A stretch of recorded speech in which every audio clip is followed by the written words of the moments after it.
উনি আজকে গেছিলেন এক এসআইআর বন্ধ করতে 3 দিন ধরে, ফেল, বিগ জিরো। উনি মাইক্রো অবজারভার হাঁটাতে গেছিলেন, আপাতত সেই চেষ্টাতে কোনো ফলপ্রসূ ফল উনি নিয়ে আসতে পারেননি। তৃতীয়, উনি আধার নিয়ে বলতে গেছিলেন, কারণ উনি উনার সরকার বাংলাদেশি মুসলিম অনুপ্রবেশকারী রোহিঙ্গাদের আধার কার্ড বানিয়ে দিয়েছেন ভোট ব্যাংক তৈরি করার জন্য।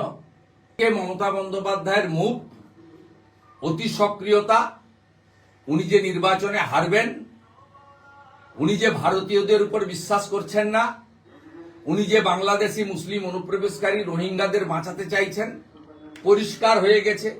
এই বঙ্গভূমির সৃষ্টিকর্তা ডক্টর শ্যামাপ্রসাদ মুখার্জি, স্বামী প্রণবানন্দ 1947-এর 20 জুন বাঙালি হিন্দুদের হোমল্যান্ড হিসেবে, আর এই বাঙালি হিন্দুদের হোমল্যান্ডকে বাংলাদেশি মুসলিম অনুপ্রবেশকারী রোহিঙ্গাদের হাতে তুলে দিতে চান এই রাজ্যের সরকার, এই রাজ্যের শাসক তৃণমূল কংগ্রেস, তার সর্বোচ্চ নেত্রী মুখ্যমন্ত্রী মমতা বন্দ্যোপাধ্যায়।